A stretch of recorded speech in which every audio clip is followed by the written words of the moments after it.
Welcome to our channel. Today, we journey back in time to uncover the echoes of lost civilizations.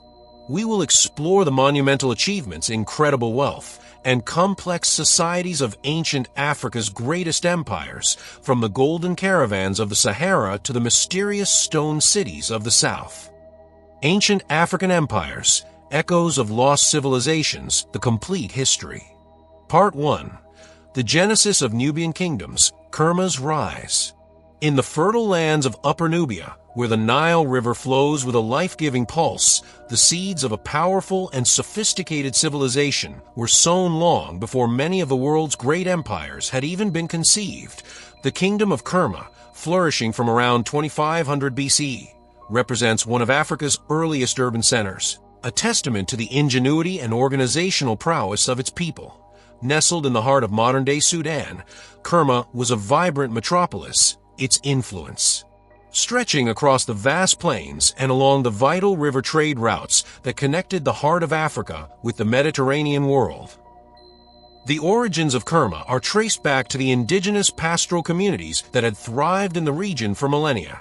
These early inhabitants, with their deep understanding of the land and its rhythms, transitioned from a semi-nomadic lifestyle to a more settled, agricultural existence, laying the groundwork for a complex society. The city of Kerma itself was a marvel of urban planning, centered around a massive mud brick temple, the Western Defyufa, which soared to a height of over 60 feet.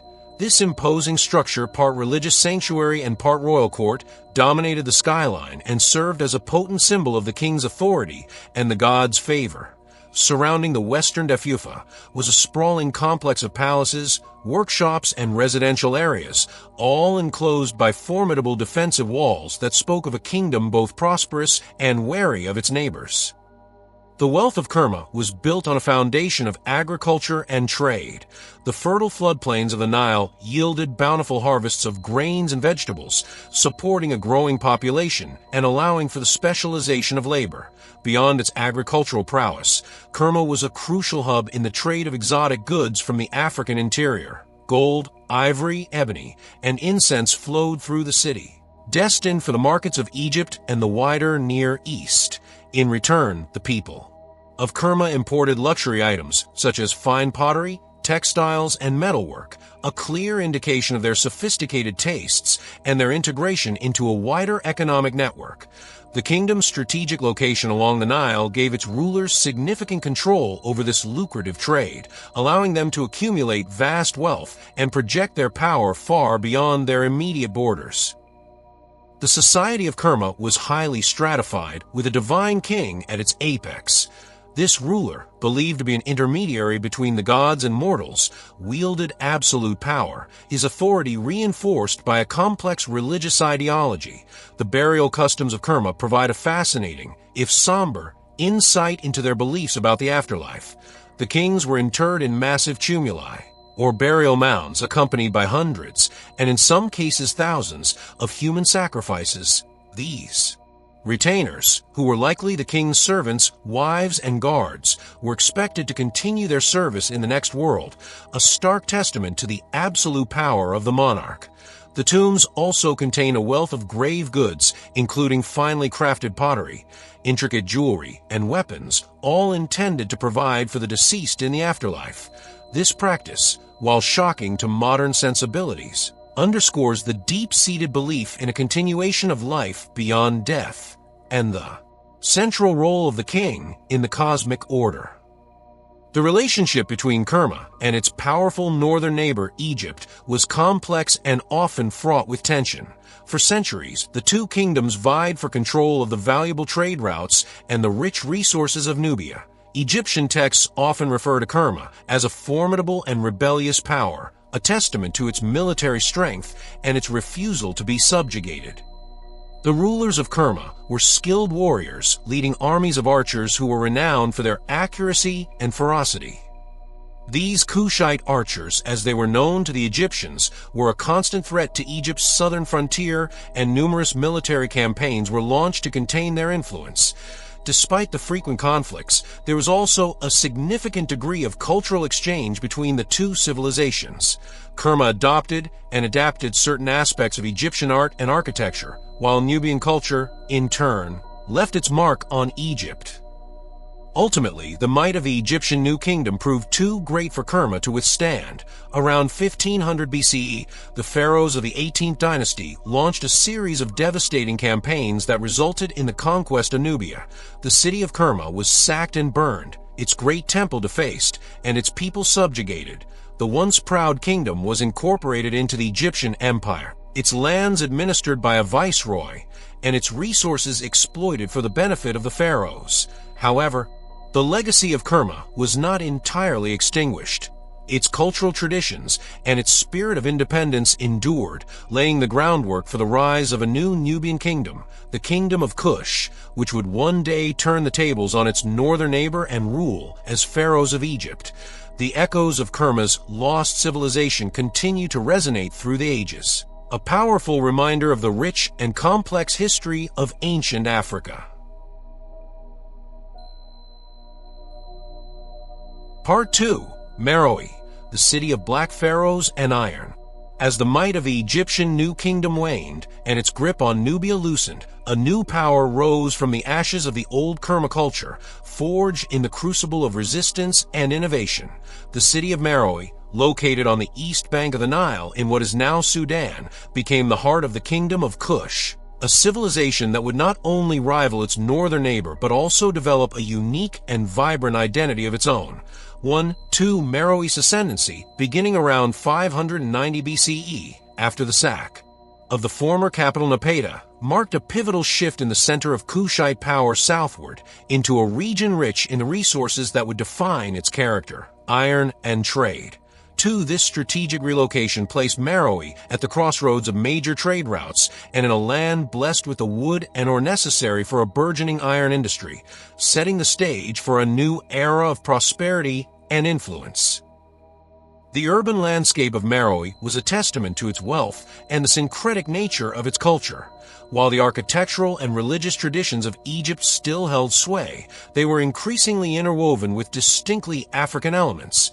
Towering temples dedicated to the Egyptian god Ammonius stood alongside sanctuaries honoring local deities, most notably the lion-headed warrior god Apidmak.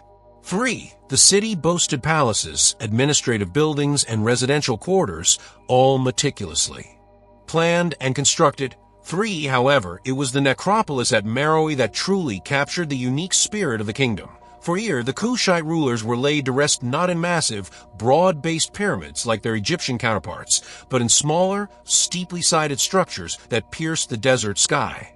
3. These pyramids, though diminished in size, were numerous, a silent testament to a long line of powerful monarchs who ruled from this southern capital. 4. The engine of Meroë's prosperity was its mastery of iron production.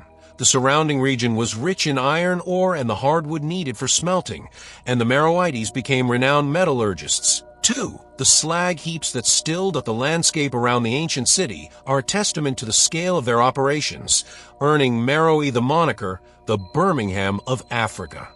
5. This technological prowess gave the Kushites a significant military advantage, their iron-tipped spears and swords proving more than a match for the bronze weapons of their adversaries. Beyond its military applications, iron was a valuable trade commodity, and Meroitic iron goods were highly sought after throughout Africa and beyond. 6. The control of this industry, combined with a thriving trade in gold, ivory, and other luxury goods, filled the royal coffers and financed the construction of Meroë's magnificent monuments. A key innovation of the Meroitic period was the development of its own unique script. While Egyptian hieroglyphs were still used for monumental inscriptions, a new, alphabetic script known as Meroitic cursive emerged for everyday use. 7. It derived from Egyptian Demotic script. Meroitic was used to write the indigenous Meroitic language, a tongue whose origins and affiliations are still a subject of scholarly debate. 9. The decipherment of the Meroitic script in the early 20th century opened a new window into the culture and society of the kingdom. allowing archaeologists and historians to read the names of kings and queens, to understand something of their religious beliefs, and to glimpse the administrative workings of this complex state. 8.10. Though many Meroitic texts remain untranslated, the very existence of this indigenous writing system is a powerful symbol of the kingdom's cultural independence and its intellectual achievements. 11. The political structure of Meroë was centered on a monarchy, but with a unique twist. The line of succession was often matrilineal, and queen mothers, known as Kandakes, wielded significant power, at times ruling in their own right. These powerful female rulers are depicted in temple reliefs and mentioned in foreign accounts, a testament to the prominent role of women in Meroitic society. The administration of the kingdom was complex, with a hierarchy of officials responsible for everything from tax collection to the management of the royal estates. This sophisticated system of governance allowed the Kingdom of Kush to thrive for centuries, maintaining its independence in the face of pressures from both the north and the south. The decline of Meroë was a gradual process, brought about by a confluence of factors. The rise of the rival Kingdom of Aksum in modern-day Ethiopia challenged Meroë's control of the lucrative Red Sea trade routes, a vital source of its wealth. 12. Environmental degradation, caused by deforestation to fuel the iron furnaces, may have also played a role, leading to soil erosion and a decline in agricultural productivity. 12. Internal political instability and a series of border wars with Roman Egypt further weakened the kingdom. 13. By the 4th century CE, the once mighty Kingdom of Kush had faded, its great city of Meroë abandoned to the shifting sands of the desert. 1. Yet the legacy of Meroë endures, a powerful echo of a lost African civilization that forged its own path, built a unique and vibrant culture, and left an indelible mark on the history of the continent. Part 3. Aksum's maritime ascendancy, a Red Sea power. In the rugged highlands of what is now modern-day Ethiopia and Eritrea, a formidable power emerged that would come to dominate the vital trade lanes of the Red Sea. The Kingdom of Aksum, flourishing from approximately the 1st to the 7th century CE, was a civilization of remarkable wealth, architectural grandeur, and global influence, serving as a critical nexus between the Roman Empire and the distant markets of India and beyond.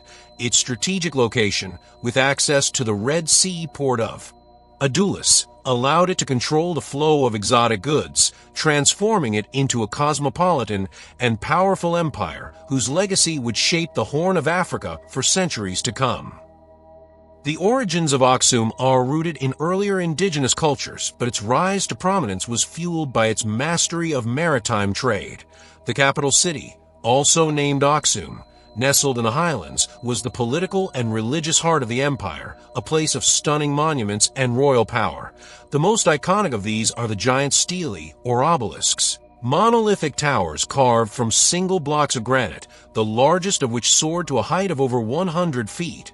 These awe-inspiring markers, intricately carved to represent multi-storied buildings with false doors and windows, served as tombs or memorials for Aksumite royalty, a breathtaking display of the kingdom's engineering prowess and its rulers' immense authority. The city itself was a bustling center, with grand palaces, elite residences, and a sophisticated administrative infrastructure that managed the vast resources of the empire. Aksum's economic lifeblood was its control over the Red Sea trade. The port of Adulis was a vibrant, multicultural hub where merchants from Alexandria, Persia, and India converged to exchange goods. A 1st century CE Greco-Roman text, the Periplus of the Erythraean Sea, provides a vivid account of the commerce flowing through Adulis. Aksumite traders exported luxury items highly prized in the Roman world, including ivory, rhinoceros horn, tortoiseshell, obsidian, and emeralds, as well as slaves. In return, they imported manufactured goods such as fine textiles from Egypt, glassware from Syria, brass and copper for adornment, and wine and olive oil from Italy. This lucrative trade generated immense wealth for the Aksumite kings, allowing them to fund their ambitious building projects and maintain a powerful military. A clear testament to Aksum's economic sophistication and its international standing was the minting of its own coinage. Beginning in the late 3rd century CE, Aksumite kings issued coins in gold, silver, and bronze, often inscribed in Greek and the indigenous Guizi script. These coins not only facilitated trade but also served as a powerful form of propaganda, broadcasting the image and titles of the ruling monarch across the ancient world. Aksum was one of the very few African kingdoms outside of the Mediterranean sphere to issue its own currency, a mark of its status as a major player on the world stage. This monetary system underwent a profound transformation in the 4th century CE under King Ezana, who converted to Christianity. The coins subsequently minted bore the Christian cross, making Aksum one of the first states in the world to officially adopt the new faith and use its primary symbol on its currency. The conversion to Christianity under King Ezana was a watershed moment in Aksumite history, profoundly reshaping its culture, identity, and international relations. Initially, Aksumite religion was polytheistic, with a pantheon of gods including the southern Arabian deities Asta, Maram, and Bayer. Ezana's conversion, attributed to the influence of his Syrian Christian tutor, Frumentius, aligned Aksum with the Roman Empire and created a lasting Christian legacy in the Ethiopian highlands. Churches and monasteries began to flourish, and Guizi, the language of the court, became the liturgical language of the Ethiopian Orthodox Tewahedo Church. This religious shift also had geopolitical implications, as Aksum increasingly saw itself as a Christian bastion in a region of competing faiths and empires. Aksum's wealth and religious fervor fueled its military ambitions. The kingdom commanded a formidable army and a powerful navy that projected its influence across the Red Sea. King Ezana and his successors launched military campaigns to expand their territory, conquering neighboring kingdoms in the highlands, and most significantly, intervening in the affairs of southern Arabia. In the 6th century CE, King Caleb, responding to the persecution of Christians in the Himyarite kingdom of what is now Yemen, launched a major overseas invasion, successfully conquering the region and installing a viceroy. This transcontinental expansion marked the zenith of Aksumite power, transforming it into a true empire that controlled territory on both the African and Arabian sides of the Red Sea. The decline of Aksum began in the 7th century, a gradual process precipitated by a shift in global power dynamics. The rise of the Islamic caliphates in Arabia reconfigured the political and economic landscape of the region. As the Arab powers gained control of the Red Sea, Aksum's maritime trade network was severed, cutting it off from its primary source of wealth. The kingdom became increasingly isolated from the Christian world of the Mediterranean, environmental factors including soil degradation from overfarming and a changing climate that made the highlands less productive, likely exacerbated the economic decline. Power gradually shifted away from the capital of Aksum to the more defensible and agriculturally stable interior. Though the empire faded, its legacy was profound. The Christian faith it adopted, the Guizi script it perfected, and the cultural traditions it nurtured were preserved in the Ethiopian highlands, forming the bedrock of the medieval and modern Ethiopian state, a powerful echo of a lost maritime civilization.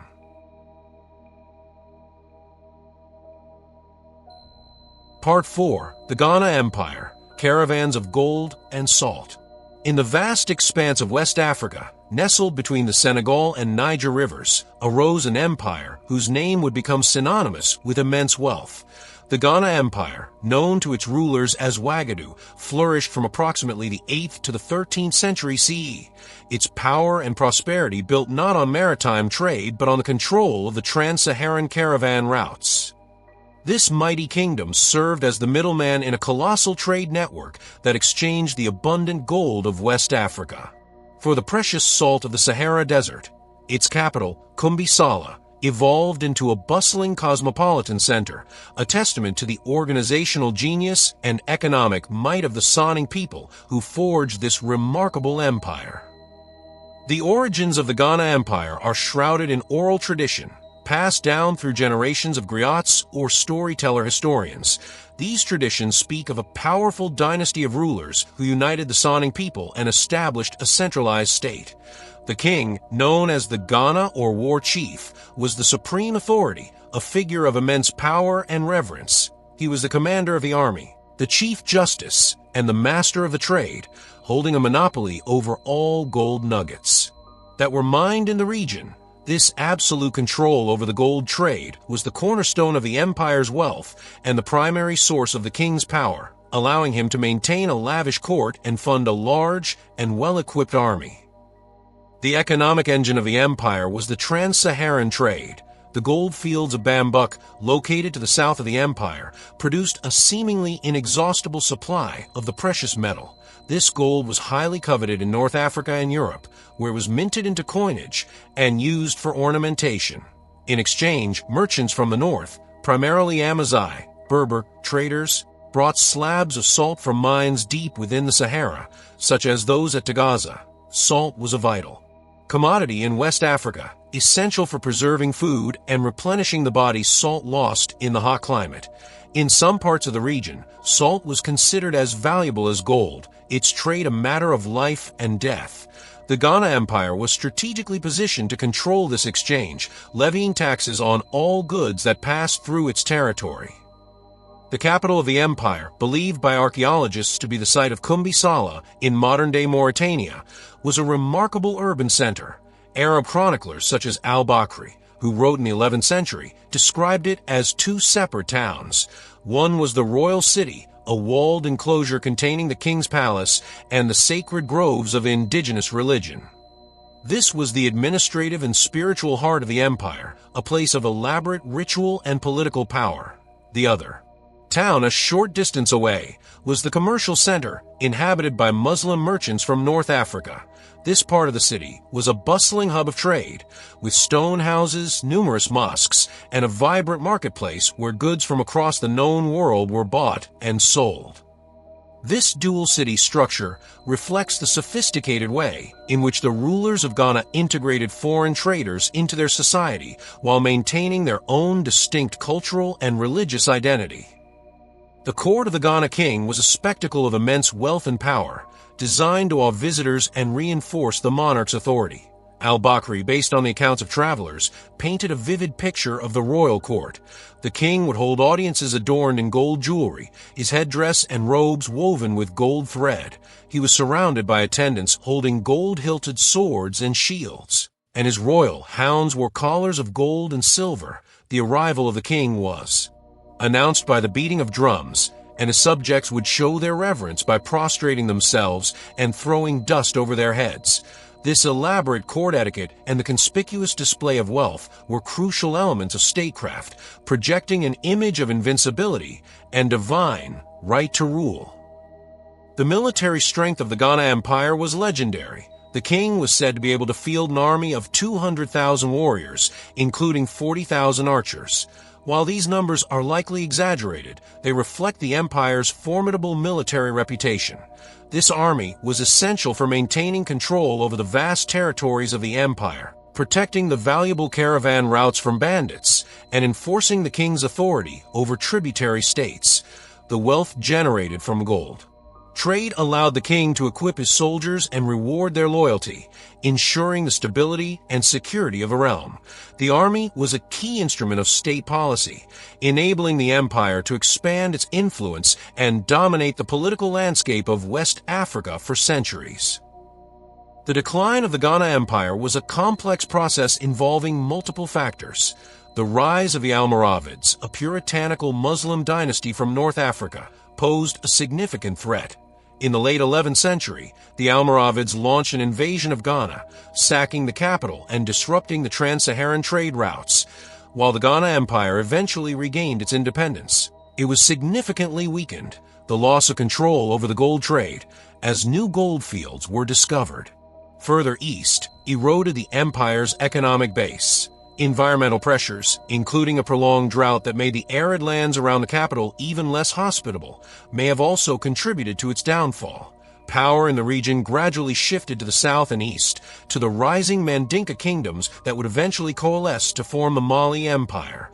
Though the Ghana Empire ultimately fell, its legacy was profound. It had established the template for the Great West African empires that would follow a model of centralized governance and economic power built on the golden sands of the Sahara.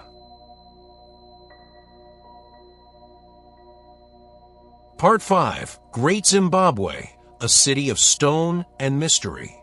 In the heart of southern Africa, on a plateau between the Zambezi and Limpopo rivers, stand the majestic stone ruins of a city that has intrigued and baffled scholars for generations.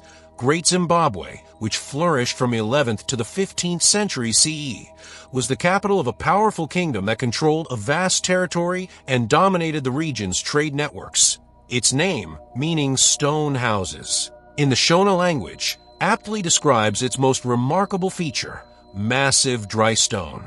Walls and enclosures constructed with breathtaking skill and precision.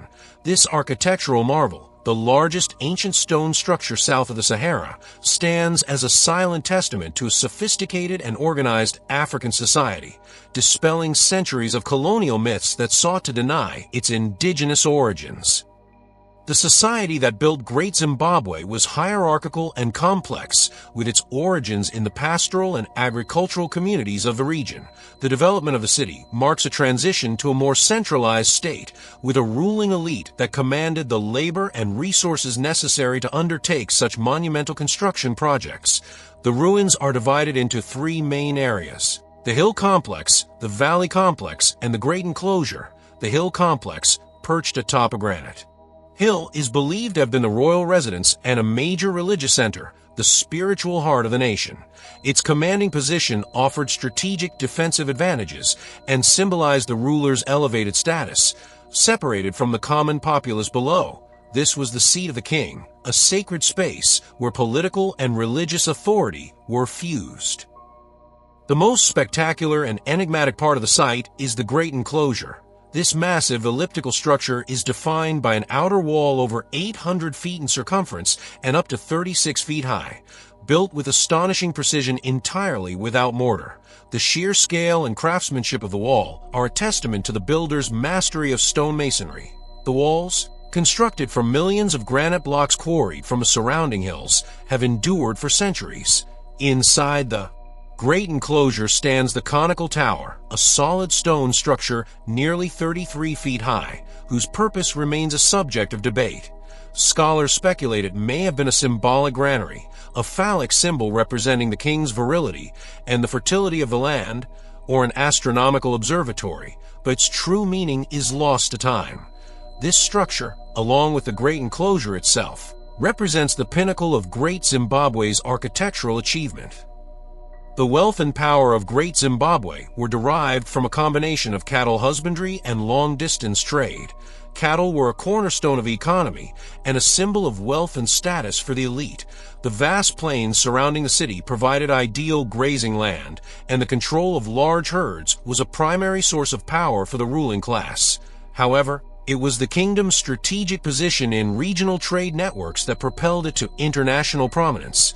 Great Zimbabwe controlled the gold trade from the interior gold fields of the plateau and connected it to the Swahili coast, hundreds of miles to the east. From coastal cities like Sofala, this gold was shipped across the Indian Ocean, reaching markets in Arabia, Persia, India, and even China. Archaeological evidence from Great Zimbabwe paints a picture of a thriving international commercial center. Excavations have unearthed a wealth of imported goods, including Chinese celadon and porcelain, Persian faience, Syrian glass, and beads from Southeast Asia. These luxury items, found in the heart of southern Africa, attest to the kingdom's far-reaching trade connections and the sophisticated tastes of its elite. In return for these goods, the kingdom exported gold, ivory, and other local products. The rulers of Great Zimbabwe grew immensely wealthy by controlling and taxing this trade, allowing them to finance the construction of their magnificent stone city and maintain their authority over a vast hinterland. The city was not just a political and religious center. It was a bustling hub of commerce and consumption. The art and symbolism of Great Zimbabwe provide a glimpse into the beliefs of its people. The most famous artifacts discovered at the site are the 8 soapstone birds, intricately carved figures that combine human and avian features. These birds, which once stood on pedestals overlooking the city, are believed to have been potent religious symbols, possibly representing the spirits of deceased kings or acting as messengers between the heavens and the earth. The Bateleur eagle, a bird with powerful cultural resonance in Shona cosmology, is a likely inspiration for the figures. Today, the Zimbabwe bird is the national emblem of the modern nation of Zimbabwe, a powerful link to its ancient past and a symbol of national identity.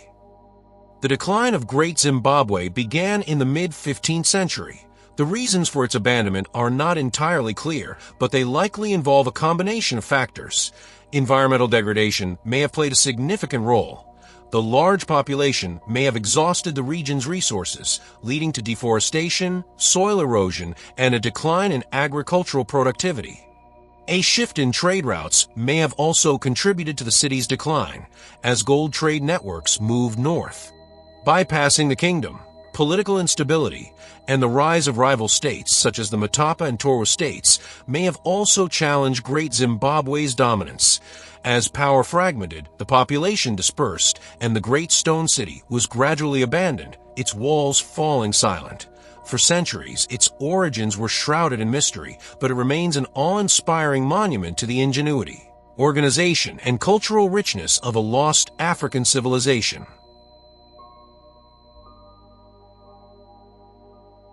Part 6. The Mali Empire, Mansa Musa's Golden Pilgrimage. As the influence of the Ghana Empire waned, a new and even more expansive power rose from Mandinka heartlands of the upper Niger River. The Mali Empire, which flourished from the 13th to the 16th century, eclipsed its predecessor in size, wealth, and international renown. Founded by the legendary Sundiata Keita, the Lion King.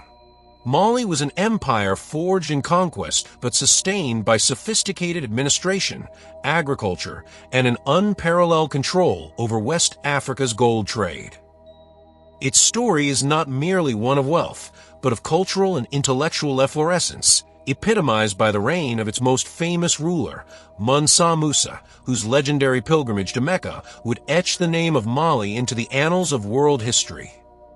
The foundation of the empire was laid in the early 13th century by Sundiata Keita, a figure whose life is immortalized in the epic oral tradition bearing his name, after defeating the tyrannical Sasso king Samaro Kante at the Battle of Karina around 1235. Sundiata united the disparate Mandinka clans into a single, powerful state. He established the capital at Niani, on the banks of the Niger, and laid down the Kurukan Fuga, a constitution that established the social and political order of the new empire. Under Sundiata's leadership, Mali secured control of the crucial gold-producing regions of Bambuk and Bouré, as well as the trans-Saharan trade routes for salt and copper, effectively inheriting and expanding upon the economic system established by Ghana. The Niger River was the lifeblood of this new empire, a vital artery for transport, communication, and agriculture, allowing for the cultivation of rice and other crops that supported a large and diverse population. While Sundiata was the founder, it was Mansa Musa, who reigned from 1312 to 1337, who brought the Mali Empire to the zenith of its power and global fame. A devout Muslim, Musa embarked on the Hajj, the obligatory pilgrimage to Mecca, in 1324. His journey was no ordinary one. It was a spectacular procession of wealth and power that left an indelible impression on all who witnessed it. His caravan reportedly consisted of 60,000 men, including a personal retinue of 12,000, all clad in fine silks and brocades. Accompanying them were hundreds of camels, each laden with hundreds of pounds of pure gold dust. As he traveled through Cairo, his generosity was so lavish, and the amount of gold he distributed so vast, that he single-handedly depressed the value of gold in the city for over a decade, a stunning testament to the immense wealth at his command. Mansa Musa's Hajj was a masterful act of international diplomacy and public relations. The sheer scale of his wealth and the piety of his mission announced the arrival of Mali as a major power on the world stage. He returned from his pilgrimage not just with renewed spiritual devotion, but with scholars, architects, and poets from across the Islamic world. He commissioned the construction of magnificent mosques and centers of learning in key cities, most notably Timbuktu and Jen. He brought back the Andalusian architect Abu Ishaq al-Sahili, who is credited with building the famed Jingareber Mosque in Timbuktu and introducing the use of burnt brick to the region's architecture. under Musa's patronage, Timbuktu was transformed from a provincial market town into a world-renowned center of Islamic scholarship and commerce, its Sankore University attracting students and professors from Africa, the Middle East, and beyond. The governance of the vast Mali Empire was a complex and efficient system. The emperor, or Mansa, ruled with the assistance of a council of elders and presided over a federation of provinces and tributary states. Each province was governed by a furba or governor, who was responsible for collecting taxes, administering justice, and raising soldiers for the imperial army. This decentralized but loyal structure allowed the empire to manage its immense territory, which at its height stretched for over 1,200 miles from the Atlantic coast to the Central Sahara. The economy was diverse, based not only on the taxation of gold and salt, but also on a thriving agricultural sector and the trade of other commodities like copper, ivory, and slaves. This economic stability, coupled with a well-organized professional army, ensured peace and prosperity, the Pax Mandinka, across a vast swathe of West Africa for well over a century. The art and culture of the Mali Empire were a vibrant fusion of indigenous Mandinka traditions and Islamic influences. Griots, the hereditary oral historians and musicians, held a revered place in society, preserving the history, genealogy, and laws of the people through epic poems and songs, often accompanied by the kora, a 21-stringed harp lute. While the ruling elite and urban merchants were largely Muslim, traditional animist beliefs continued to thrive among the general populace.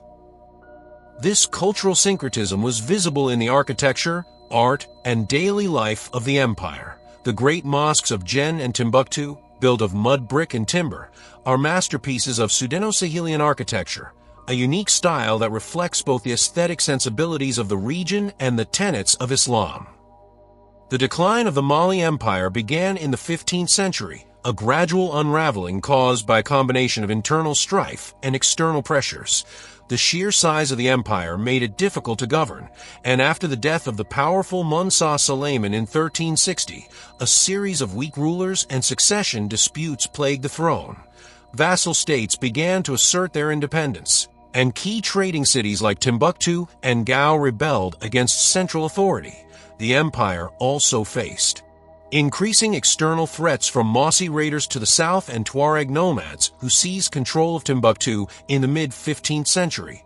As Mali's grip on the gold and salt trade weakened, its power and influence faded. From the ashes of its eastern provinces, however, a new power was already emerging. The city of Gao, a long-time vassal of Mali, would become the nucleus of the Songhai Empire, the next great civilization to dominate the West African savanna.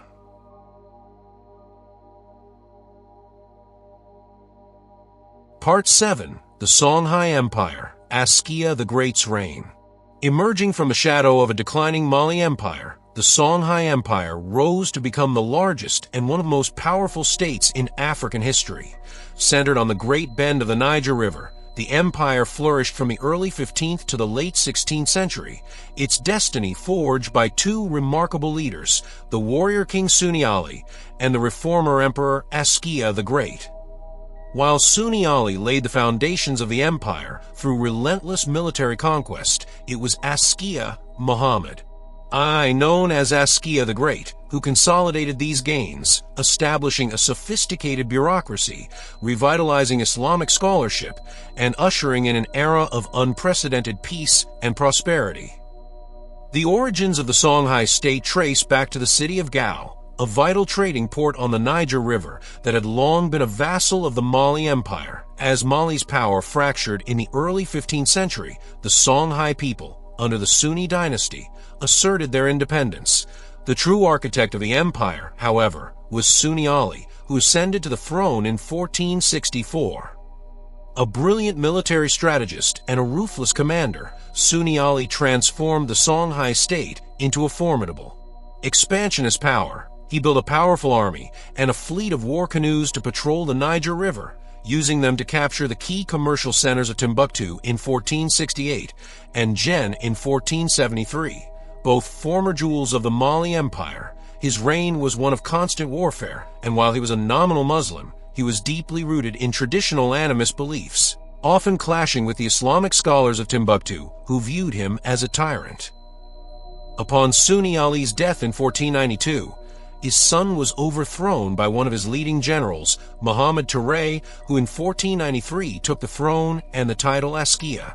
Askia Muhammad's rise marked a profound shift in the empire's character.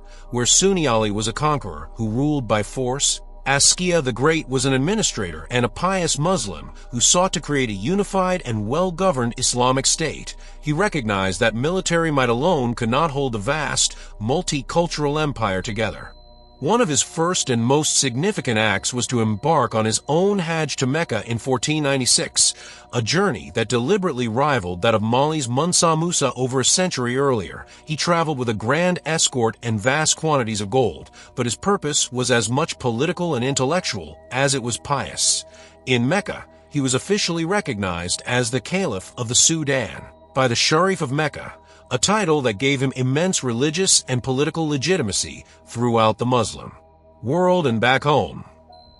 Returning from Mecca, Askia the Great initiated a sweeping series of reforms that transformed the Songhai Empire. He replaced the traditional, often haphazard system of governance with a centralized and efficient bureaucracy. He divided the empire into provinces, each administered by a governor he appointed, and established key positions for directors of finance, justice, and agriculture.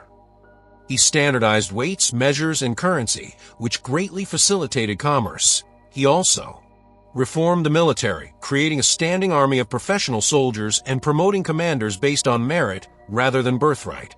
This professionalization of the state apparatus brought order and stability to an empire that stretched over 1,000 miles, encompassing a diverse array of ethnic groups, including the Tuareg, Fulani, and Mandinka.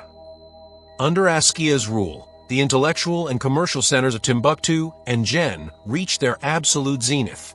A devout and learned Muslim himself, Askia was a great patron of scholarship. He actively recruited scholars from Egypt and Morocco, and the mosques and universities he had supported, particularly the Sankore University in Timbuktu, became even more famous. Timbuktu's libraries swelled with manuscripts covering theology, law, mathematics, astronomy, and medicine. A vibrant intellectual culture flourished as judges, known as qadis, were trained in Islamic law to administer justice throughout the empire. The trans-Saharan trade in gold, salt, cola nuts, and other goods boomed, thanks to the peace and security Askia's administration provided. The markets of Gao and Timbuktu were flooded with goods, and the empire's wealth became legendary. Askia the Great's long reign of over 30 years is considered the golden age of the Songhai Empire. His leadership created a realm that was not only militarily powerful, but also well-ordered, prosperous, and intellectually vibrant. However, in his later years, he grew blind, and in 1528 he was deposed by his own son, Musa. His overthrow plunged the empire into a period of political instability, with a series of short-lived rulers and succession disputes weakening the central authority he had worked so diligently to build. The empire's internal divisions were exploited by its rivals, and though Songhai would continue for several more decades, it never fully regained the stability and prestige it had enjoyed under Askia. The final blow to the Songhai Empire came not from within, but from the north. In 1591, the Sultan of Morocco, Ahmad al-Mansur, seeking to control the trans-Saharan gold trade, dispatched a well-armed expeditionary force across the desert. This Moroccan army, though small, was equipped with firearms including arquebus and cannons, a technology that the Songhai army lacked. At the Battle of Tondabai, the Songhai forces, despite their superior numbers, were decisively defeated by the Moroccans' gunpowder weapons. The invaders sacked the great cities of Gao, Timbuktu, and Jen, bringing an abrupt and violent end to the last of the great West African empires. The destruction was immense, the libraries were looted, and the intellectual heart of West Africa was shattered. The fall of Songhai marked the end of an era, but the legacy of Askia the Great's reign, one of administrative genius, intellectual flourishing, and cultural brilliance, remains a high point in the history of African civilizations.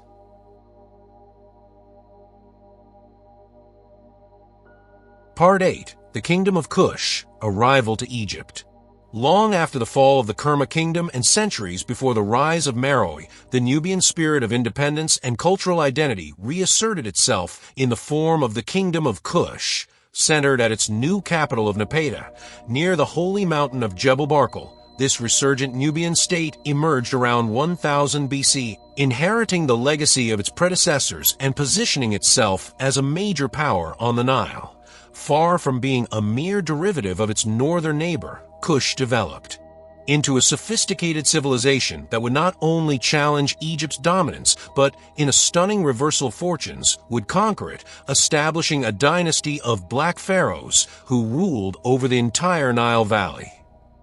The rise of Kush coincided with a period of decline and political fragmentation in Egypt known as the Third Intermediate Period.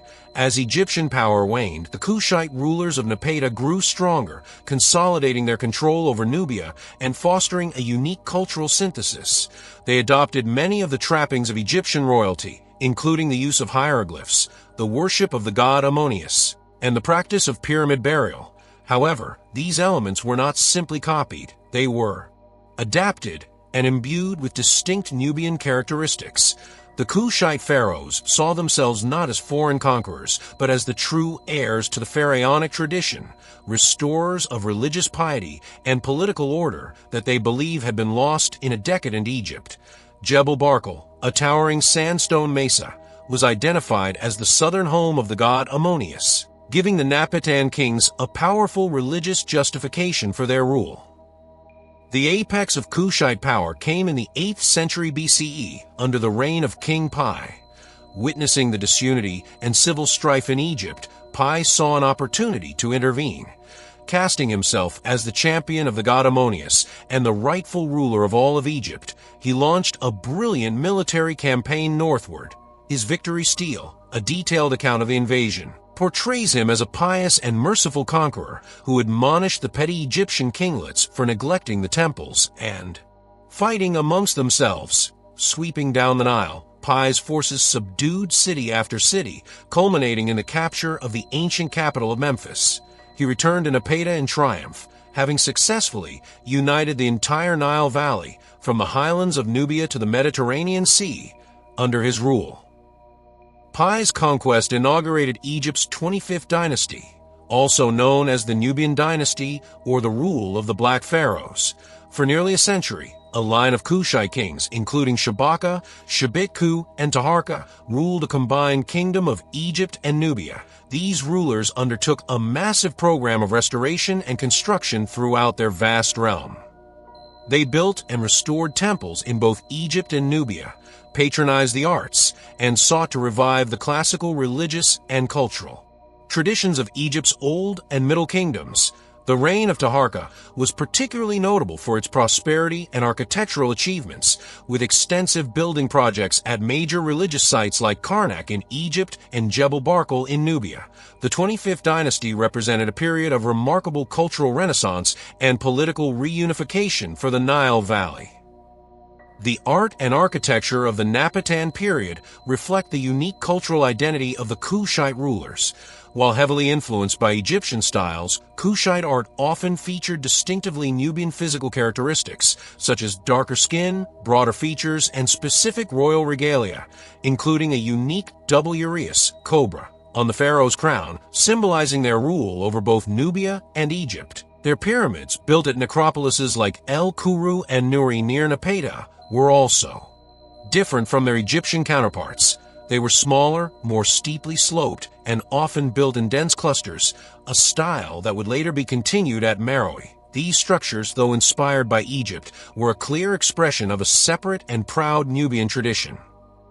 The Kushite dominion over Egypt was ultimately brought to an end by the rise of a new, formidable power in the Near East, the Neo-Assyrian Empire. Drawn into the complex geopolitics of the region, the Kushite pharaohs came into conflict with the technologically advanced and ruthless Assyrian army.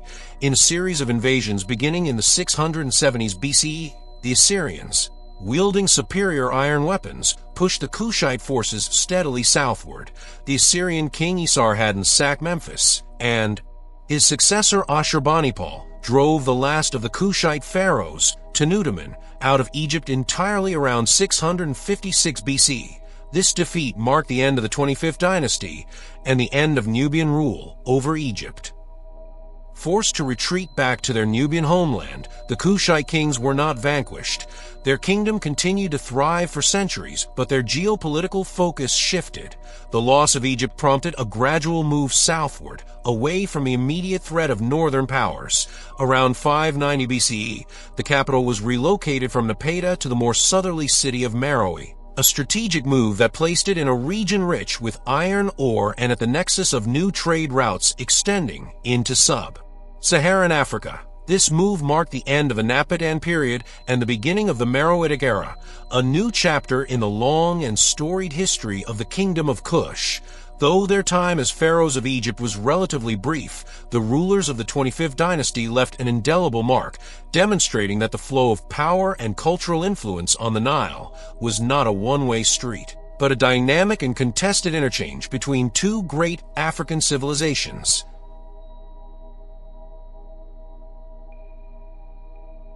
Part 9. Nok Culture, Terracotta Artisans of West Africa.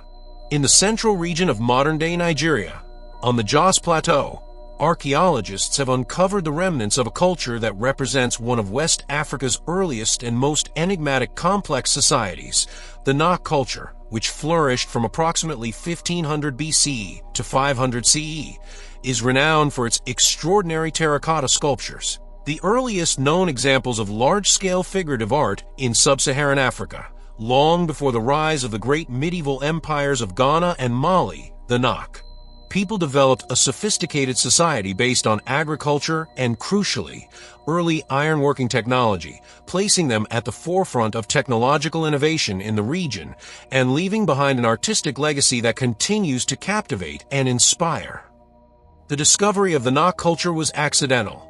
In 1928, a tin miner working near the village of Nok unearthed a small terracotta head, the first evidence of this long-lost civilization. Since then, hundreds of these remarkable sculptures have been found, scattered across a vast area, suggesting a widespread and unified cultural tradition. These sculptures are startlingly sophisticated and stylistically unique. They primarily depict human figures, often with elaborate coiffures, beaded ornaments, and expressive, stylized features such as triangular or semicircular eyes, parted lips, and prominent ears. The heads, which are the most commonly found fragments, were once part of full-bodied figures, and they range in size from just a few inches to near life-size, a remarkable technical achievement for their time. The purpose and meaning of these terracotta figures remain a subject of scholarly debate. Given their careful burial, some scholars believe they may have been used in religious or funerary rituals, perhaps representing revered ancestors or deities. The elaborate detail lavished on the hairstyles and jewelry might signify high social status or specific roles within the community, such as priests or rulers. Other theories suggest they could have served as grave markers, charms to ward off evil, or even as tools to assist with agricultural fertility.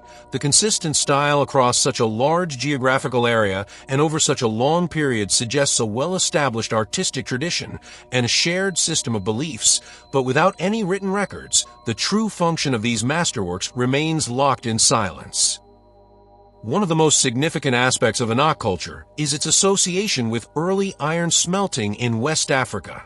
Excavations at Nok sites have revealed the remains of iron smelting furnaces, along with iron tools and slag, dating back to at least 500 BC.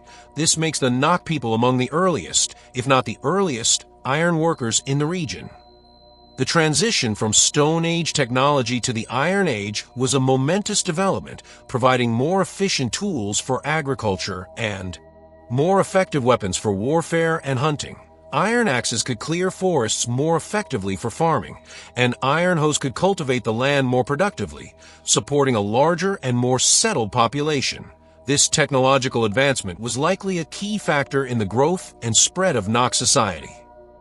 The society of the Nok people was built on a foundation of settled agriculture. They cultivated crops such as pearl millet and cowpeas, and their settled villages grew in size and complexity over time.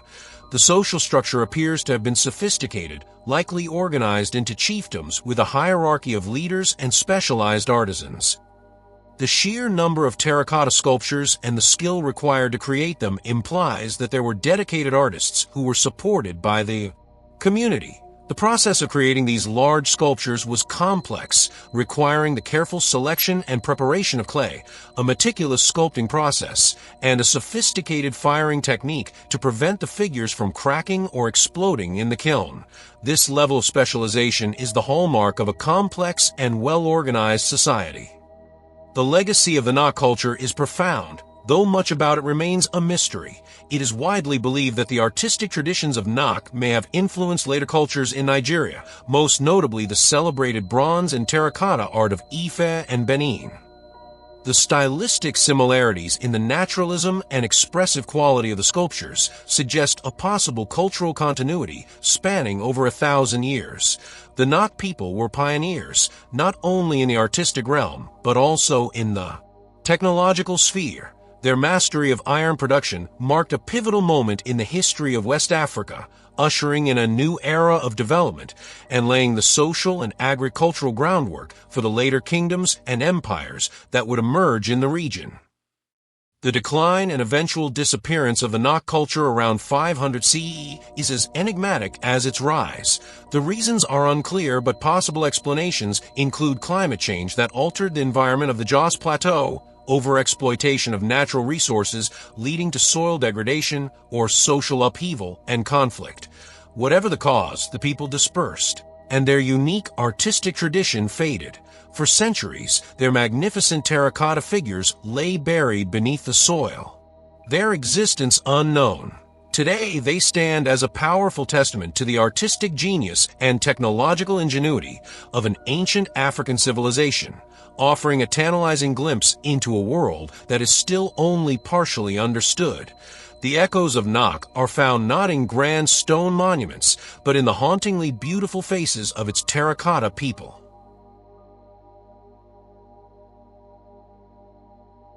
Part 10. The Land of Punt, a mythical trading partner. In the annals of ancient Egyptian history, there are recurring references to a fabled land of wealth and wonder known as Punt, or Ta-Netjer, the land of the god. For over a millennium, from the Old Kingdom to the New Kingdom, the pharaohs dispatched great expeditions to this distant, semi-mythical kingdom in search of exotic treasures that were unobtainable in Egypt itself. Punt was the source of fragrant incense, myrrh, gold, ebony, and exotic animals, goods that were essential for religious rituals and the luxurious lifestyle of the Egyptian elite. Unlike Nubia, which was a known and often conquered neighbor, Punt remained a remote and mysterious land, its precise location a subject of intense debate among historians, though most evidence points towards a region in the Horn of Africa, encompassing parts of modern-day Eritrea, Djibouti, and Somalia. The relationship between Egypt and Punt was based exclusively on trade, not conquest. The Egyptians viewed Punt as a respected and ancestral trading partner, a land of riches to be reached by daring sea voyages. The most famous and detailed account of an expedition to Punt comes from the reign of Queen Hatshepsut, who ruled Egypt in the 15th century BC. The walls of her magnificent mortuary temple at Deir el-Bahri are adorned with a vivid and comprehensive pictorial narrative of the journey. The reliefs depict large Egyptian ships being loaded with trade goods before setting sail down the Nile and across the Red Sea, a perilous voyage into uncharted waters. The expedition was a massive undertaking, reflecting the immense value placed on the goods that Punt had to offer. The Deir el-Bahri reliefs provide a fascinating, if idealized, glimpse into the land of Punt and its people. The Egyptians are shown being greeted peacefully by the chief of Punt, Meroë, his noticeably obese wife, Adi, and their children. The Puntites are depicted with dark reddish skin, long hair, and goatees, living in distinctive beehive-shaped houses raised on stilts above the ground, accessible by ladders. The landscape is lush and verdant, teeming with wildlife and featuring groves of myrrh and incense trees. This portrayal suggests a prosperous and organized society, one that was familiar with and welcoming of the Egyptian traders. The interactions are portrayed as amicable and professional, a meeting of two distinct but respectful cultures. The primary goal of Hatshepsut's expedition was to acquire myrrh and frankincense, the aromatic resins that were burned as incense in vast quantities in Egyptian temples to honor the gods. The reliefs show the Egyptians busily gathering and loading these precious commodities. Most remarkably, they depict the Egyptian crews digging up entire myrrh trees, their root balls carefully wrapped in baskets. For transplantation back in Egypt, this was a pioneering act of botanical exchange, an attempt to create a domestic source for the sacred incense. Alongside the incense, the ships were laden with a spectacular array of other treasures: gold, ivory tusks, ebony logs, cosmetic eye paint, and exotic animals, including monkeys, baboons, leopards, and giraffes, which would have been destined for temple menageries and the royal court. The return of the expedition to Egypt was met with great fanfare. The reliefs at Deir el-Bahari show the treasures of Punt being presented to Queen Hatshepsut and dedicated to the god Ammonius, the divine sponsor of the mission. The success of the expedition was a major propaganda victory for Hatshepsut, reinforcing her legitimacy as pharaoh and showcasing her ability to bring divine and exotic riches to Egypt. The voyage to Punt was not just a commercial venture, it was a demonstration of the Pharaoh's power to command the forces of nature and to commune with distant, godlike lands, thereby ensuring prosperity and divine favor for Egypt. Despite the detailed accounts, the exact location of Punt remains one of the great unsolved mysteries of ancient history. The fauna and flora depicted in Egyptian reliefs, giraffes, rhinoceroses, and specific types of incense trees, strongly suggest a location in East Africa. The mention of maritime travel via the Red Sea further narrows the possibilities. Recent scientific analysis of a mummified baboon, an animal brought back from Punt and preserved in Egyptian tomb, has provided compelling evidence. Isotopic analysis of the baboons remains points to an origin in a region that covers parts of modern-day Ethiopia, Eritrea, and Djibouti, lending strong support to the Horn of Africa theory. The expeditions to Punt appear to have ceased in the later periods of Egyptian history, as Egypt's power declined and the geopolitical landscape of the Red Sea changed. The rise of new kingdoms in the region, including the eventual emergence of Aksum, may have altered the trade networks and made direct voyages from Egypt more difficult. Over time, the land of Punt faded from a tangible trading partner into a land of legend, a lost paradise of exotic treasures. Yet the story of Punt provides a crucial window into the vast reach of ancient African trade networks. It demonstrates that long before the rise of the classical civilizations of Greece and Rome, complex societies in Africa were engaged in ambitious long-distance maritime trade, connecting the Nile Valley with the coastal regions of East Africa in a quest for the sacred and the luxurious. Punt remains a powerful echo of these ancient connections, a testament to a lost world of African commerce and exploration.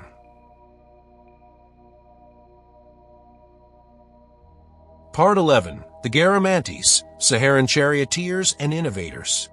Deep within the scorching heart of the Sahara Desert, in a region that is now southwestern Libya, a remarkable civilization thrived by mastering one of the world's most hostile environments. The Garamantes, who flourished from approximately 500 BCE to 500 CE, were a testament to human ingenuity and resilience. They built a powerful kingdom in the Fezzan region, an area considered uninhabitable by many, by developing a sophisticated system of underground irrigation that transformed the desert into a fertile oasis. These enigmatic people, known to the Romans as fierce desert warriors and skilled charioteers, created a complex urban society and controlled a crucial segment of the trans-Saharan trade routes, bridging the gap between the Mediterranean world and sub-Saharan Africa. The Garamantes first appear in the historical record in the writings of the Greek historian Herodotus in the 5th century BCE, who described them as a powerful people who used four-horse chariots to pursue troglodyte Ethiopians, or cave dwellers. For centuries, this image of desert marauders defined them. However, modern archaeology has revealed a far more complex and sophisticated picture. The center of their civilization was the Wadi al-Ajal, a long depression dotted with oases. Here, They built their capital, Garama, modern Germa, a fortified city with stone walls, temples, and residential buildings that housed a population of several thousand. Surrounding the capital were over 100 satellite villages and towns, indicating a densely populated and highly organized state. The key to the Garamantes' success was their revolutionary irrigation technology. They engineered an extensive system of underground channels, known as fagara or canets, to tap into fossil water aquifers deep beneath the desert floor. These gently sloping tunnels, excavated by hand for hundreds of miles, channeled water from the aquifer to their agricultural fields, avoiding the high rates of evaporation on the surface. This brilliant feat of hydraulic engineering allowed the Garamantes to cultivate dates, grapes, olives, wheat, and barley on a massive scale, supporting a large urban population and creating a vibrant agricultural economy in the middle of the Sahara. The construction and maintenance of this vast network required a deep understanding of geology and engineering, as well as a highly organized labor force under centralized authority. The Garamantian state was a monarchy, with a powerful king ruling from the capital at Garama. Their society was stratified, with a ruling elite, farmers, artisans, and a large class of slaves who were likely used to construct and maintain the fagara system. Their wealth was derived not only from agriculture but also from their control of the trans-Saharan trade. They acted as crucial intermediaries, transporting luxury goods from sub-Saharan Africa, such as ivory, carnelian beads, and exotic animals, northward to the Roman ports on the Mediterranean coast. In return, they imported Roman goods, including fine pottery, glassware, and wine. This lucrative trade brought them great wealth and exposed them to the wider culture of the Roman Empire, though their relationship with Rome was often fraught with conflict. The Garamantes were renowned for their military prowess. Their use of chariots, a technology that was largely obsolete in the Mediterranean world by that time, proved highly effective for swift raids and warfare in the open desert. They frequently clashed with the Roman Empire over control of the trade routes and territory on the fringes of Rome's African provinces. Roman writers like Tacitus and Pliny the Elder record several Roman military expeditions sent to subdue the troublesome Desert Kingdom. Despite these conflicts, there were also long periods of peace and trade. The Garamantes were not just desert raiders. They were a stable and powerful kingdom that Rome had to acknowledge as a significant regional power, a gatekeeper to the riches of the African interior. The culture of the Garamantes was a unique blend of indigenous Saharan traditions and Mediterranean influences. They developed their own script based on the Libyan Berber writing system, though it remains largely undeciphered. Their burial customs were elaborate, with thousands of tombs, ranging from simple cairns to small, step-like pyramids, dotting the landscape around their settlements. These tombs often contained grave goods that reflected their trade connections, including Roman artifacts buried alongside local pottery and jewelry. The Garamantes were a literate, urbanized, and technologically advanced society that created a unique and resilient civilization in an exceptionally challenging environment. The decline of the Garamantian kingdom began around the 4th and 5th century CE. The reasons for their collapse are complex but are likely tied to the very source of their success, their water supply. Over centuries of intensive use, the fossil water aquifers that fed their fagara system began to dry up. Without a replenishable source of water, their agricultural system collapsed. Unable to support the large population, this environmental crisis was likely compounded by the political decline of the Western Roman Empire, which disrupted the trans-Saharan trade networks that had been a major source of their wealth. As their oases withered and their trade dried up, their cities were gradually abandoned, and the Garamantes faded from history, their once fertile valleys reclaimed by the desert's sands. For centuries, their existence was known only through the writings of their Roman rivals. But the rediscovery of their cities and their ingenious fagara system has revealed the full extent of their remarkable achievement.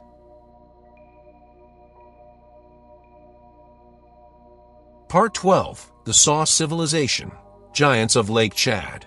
In the vast, marshy basin surrounding Lake Chad, a fascinating and culturally distinct civilization known as the Sao began to emerge around the 6th century BC.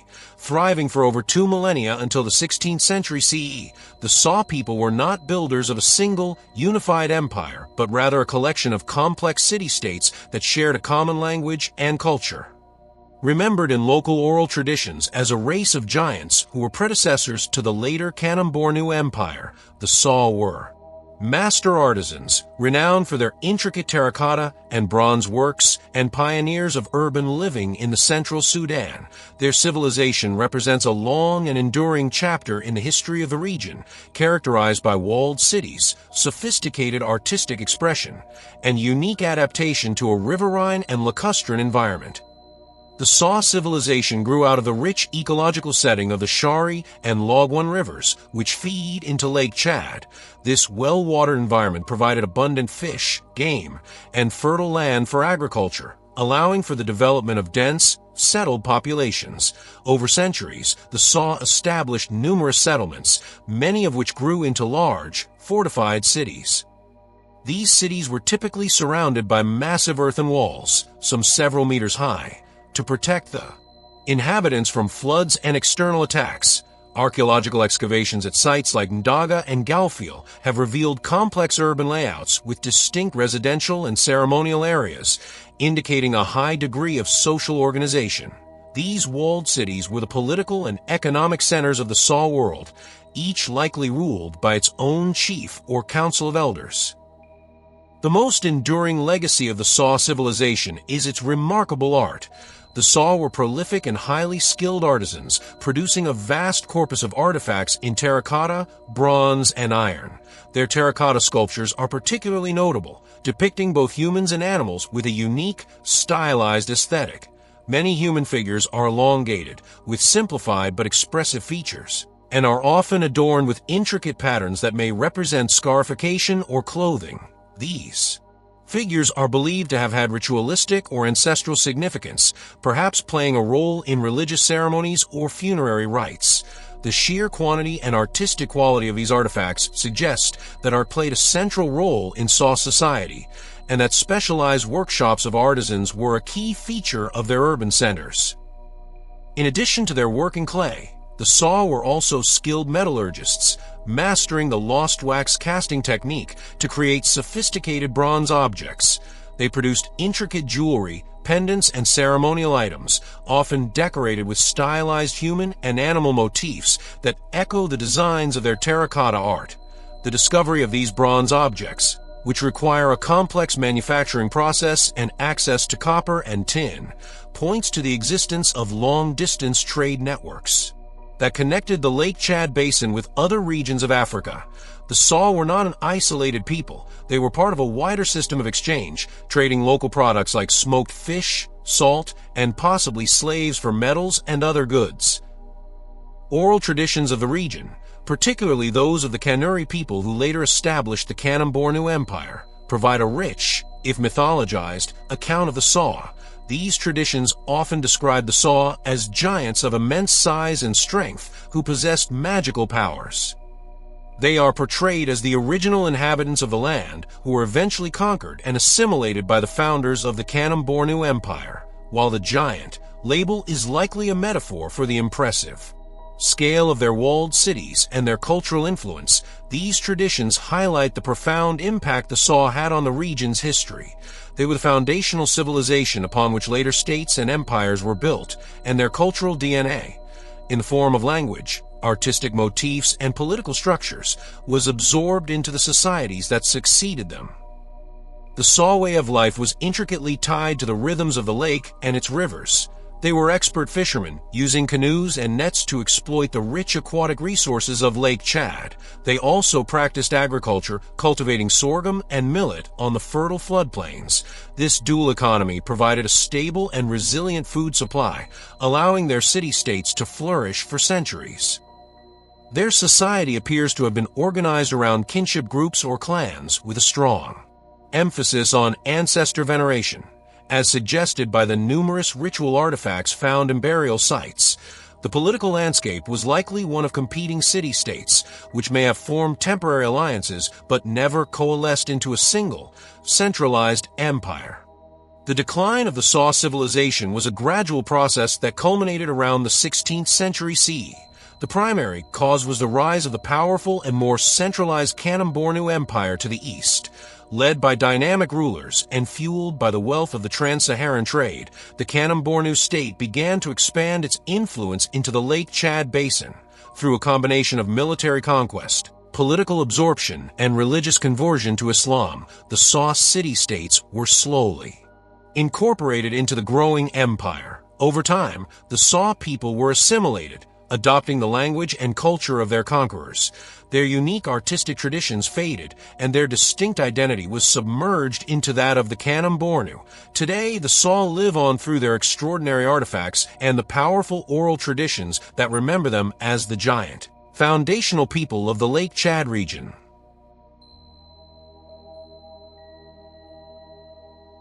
Part 13. The Kingdom of Mapungubwe, Southern Africa's first kingdom.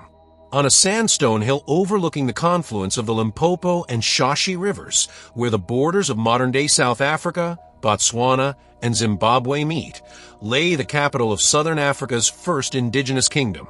The Kingdom of Mapungubwe, which reached its zenith in the 13th century CE, was a precursor to the later and more famous civilization of Great Zimbabwe. Flourishing from approximately 1075 to 1220 CE, Mapungubwe was a complex society with a distinct class-based social structure. Its power and wealth built upon agriculture, cattle herding, and most importantly, its control over the lucrative Indian Ocean trade network. The discovery of this site in the 20th century fundamentally altered the understanding of the region's history, revealing a sophisticated and prosperous kingdom that existed centuries earlier than had been previously thought. The society that developed at Mapungubwe marked a significant social and political transformation in southern Africa. Earlier communities in the region were generally egalitarian, but at Mapungubwe, a clear class-based system emerged. This is most visibly demonstrated by the settlement's spatial organization. The ruling elite lived in seclusion atop Mapungubwe Hill, a sacred and defensible location that physically separated them from the general populace. Commoners, who numbered in the thousands, lived in the surrounding valley. This physical separation between the king and his subjects was a powerful symbol of the new social order. The king was seen as a sacred leader who held religious and political authority, and his elevated residence reinforced his divine status and his control over the kingdom. The wealth of Mapungubwe was built on a diverse economy. The fertile floodplains of the Limpopo and Shashi rivers supported a thriving agricultural sector where sorghum and other crops were cultivated. Cattle were also a cornerstone of the economy, serving as a measure of wealth and social status, a tradition that has deep roots in the region. However, it was Mapungubwe's strategic role in international trade that propelled it to prominence. The kingdom controlled the trade of gold and ivory from the African interior, which were then transported eastward to the Swahili coast ports like Sofala. From there, these valuable commodities entered the vast Indian Ocean trade network, reaching as far as Arabia, Persia, India, and China. The archaeological discoveries at Mapungubwe provide stunning evidence of its wealth and far-reaching trade connections. The most iconic artifact, and a symbol of the kingdom's opulence, is a small, beautifully crafted golden rhinoceros. Discovered in a royal grave on Mapungubwe Hill, the rhino was made of gold foil tacked onto a carved wooden core. It was buried alongside other golden objects, including a scepter and a bowl, as well as thousands of gold beads. These artifacts represent the earliest evidence of gold working in southern Africa and are a testament to the skill of Mapungubwe's artisans. In addition to locally produced luxury goods, excavations have also unearthed imported items, such as Chinese porcelain and glass beads from India, confirming Mapungubwe's status as a major player in medieval international commerce. The royal burials on Mapungubwe Hill offer a fascinating insight into the kingdom's social hierarchy and belief systems. Unlike commoners, who were buried in the valley, the kings and queens were interred in a separate cemetery atop the hill. The graves of the elite contain lavish grave goods, most notably the golden rhinoceros and other gold artifacts. The burial practices with some individuals buried in a seated position facing west, suggest a complex set of ritual and religious beliefs. The concentration of wealth and the elaborate funerary treatment afforded to the elite stand in stark contrast to the simpler burials of the commoners, providing clear archaeological evidence of a class-based society. The decline of Mapungubwe occurred in the early 13th century, and its capital was abandoned around 1220 CE. The reasons for its decline are believed to be linked to climate change, a shift in climate patterns leading to cooler and drier conditions known as the Little Ice Age would have had a devastating impact on the kingdom's agricultural base. The decreased rainfall would have made farming in the Limpopo Valley more difficult, leading to food shortages and undermining the economic foundation of the state. This environmental pressure likely led to a shift in regional power. As Mapungubwe's influence waned, power and trade routes shifted northward to the cooler and wetter plateau of modern-day Zimbabwe. It was here that a new, even larger and more powerful state would emerge, the Kingdom of Great Zimbabwe. Great Zimbabwe inherited and expanded upon the political and economic model established by Mapungubwe, including the class-based social structure and the control of the Indian Ocean gold trade. In this sense, Mapungubwe was not an isolated phenomenon, but a crucial stepping stone in the development of complex societies in southern Africa. For many years, the significance of Mapungubwe was suppressed by the apartheid regime in South Africa, which promoted a view of the region as empty and undeveloped before European arrival. Today, Mapungubwe Hill is a UNESCO World Heritage Site, recognized as a place of immense historical and cultural significance, a powerful symbol of Southern Africa's ancient and sophisticated past.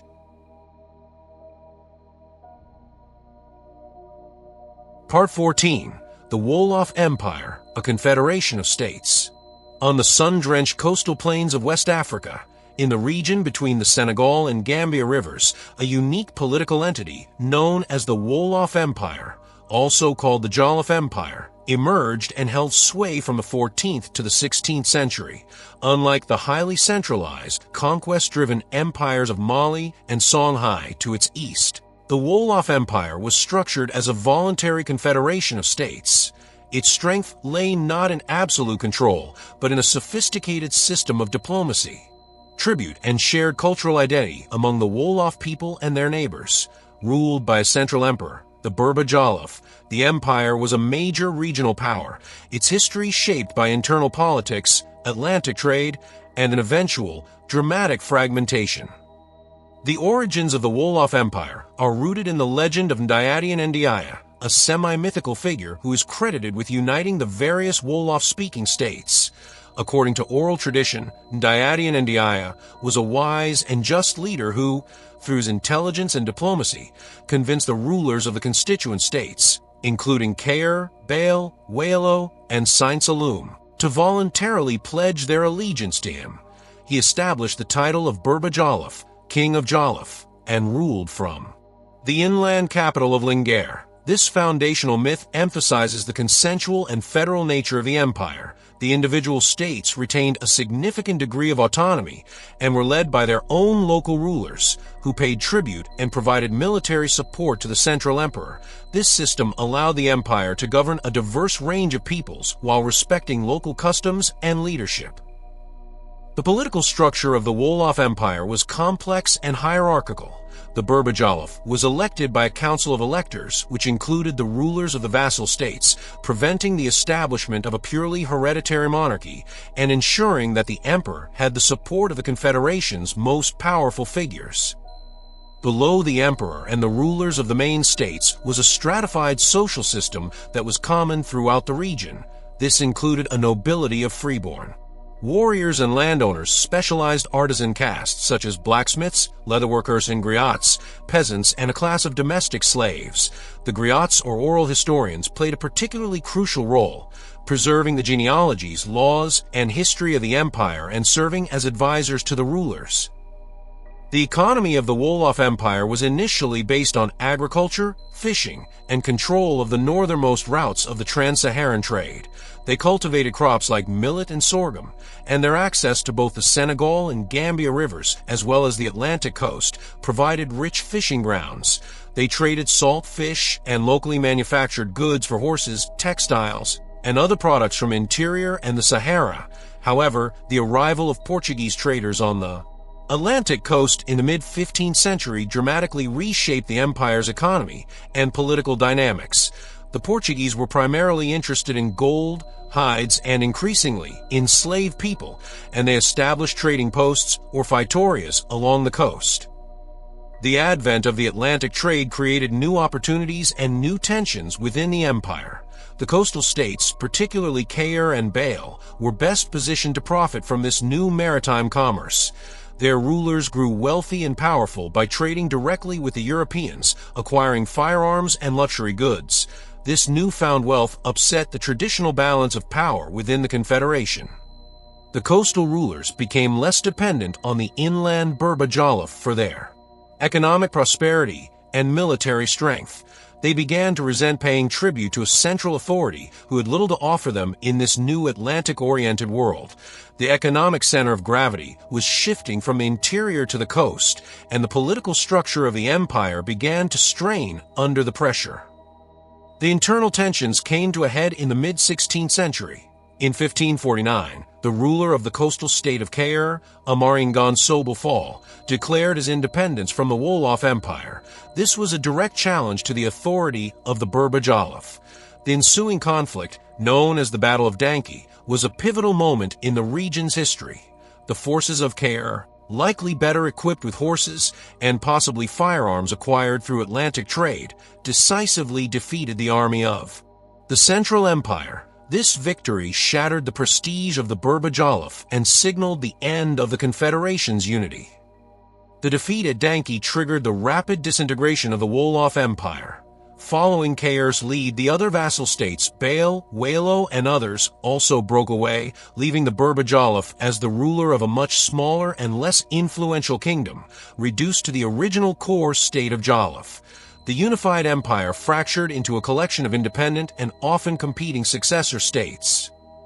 These new kingdoms, particularly the coastal ones, would go on to play significant roles in the tumultuous history of the Atlantic slave trade over the next few centuries. The Wolof Empire story is a compelling example of a pre-colonial African state with a unique federal structure. Its rise was based on diplomacy and consensus, and its fall was a direct consequence of the disruptive power of new global trade networks. A poignant illustration of how the arrival of European traders on the African coast could fundamentally reorder indigenous political landscapes.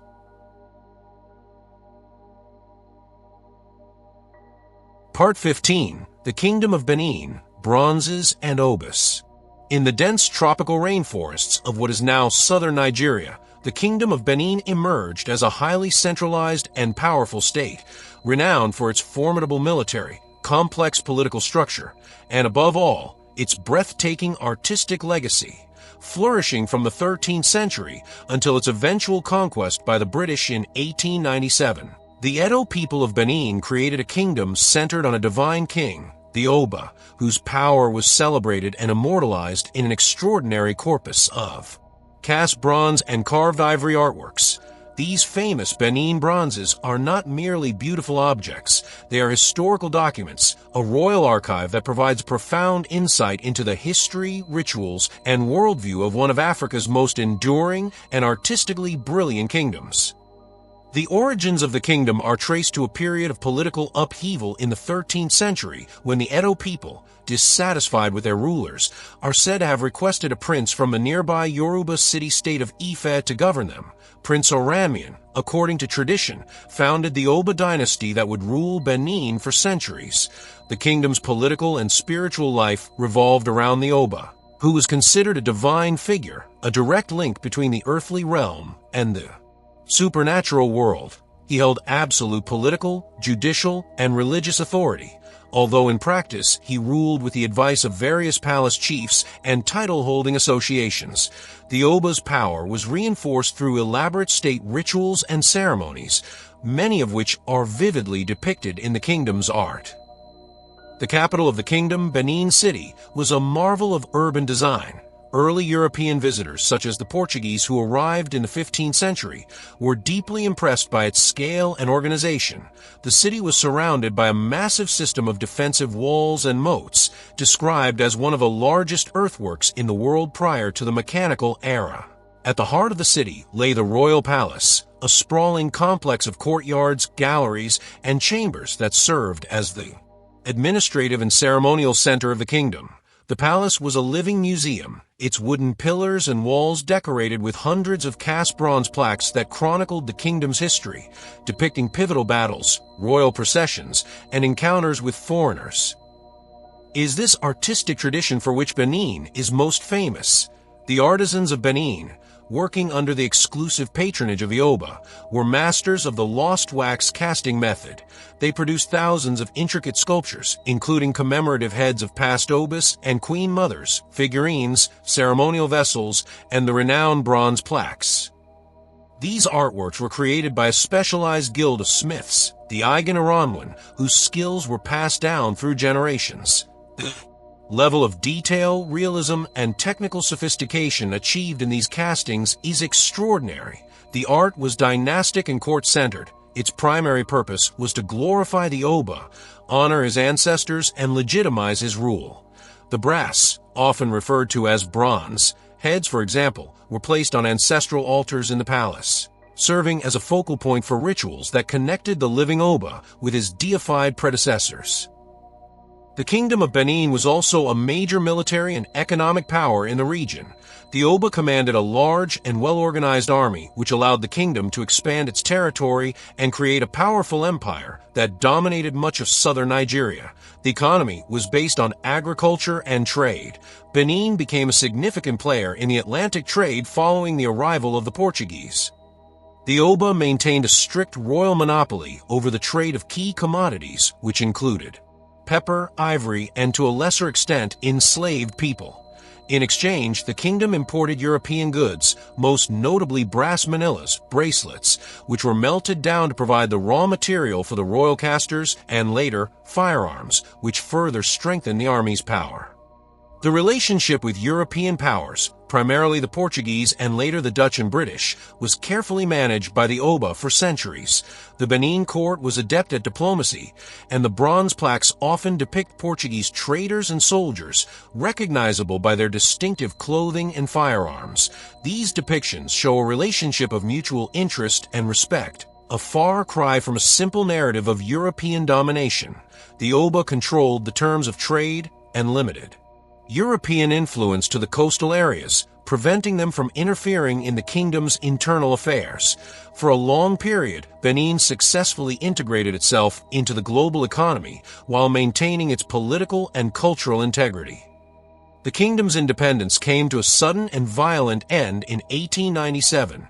Amidst growing political and economic tensions with Great Britain, a British delegation attempted to enter Benin City during a major religious festival against the orders of the Oba. The delegation was attacked and most of its members were killed. In retaliation, Britain launched the punitive expedition of 1897. A heavily armed British force conquered Benin City, burning and looting the royal palace. Thousands of priceless artworks, the bronze plaques, ivory tusks, and commemorative heads, were seized and carried off to London. This act of plunder scattered the royal archives of Benin to museums and private collections across Europe and America, where many remain to this day. The Oba was exiled, and the kingdom was incorporated into the British colony of Nigeria, bringing 7 centuries of independent rule to an end. Though the kingdom was destroyed, its artistic legacy endures, a powerful and poignant testament to the glory of a lost African civilization.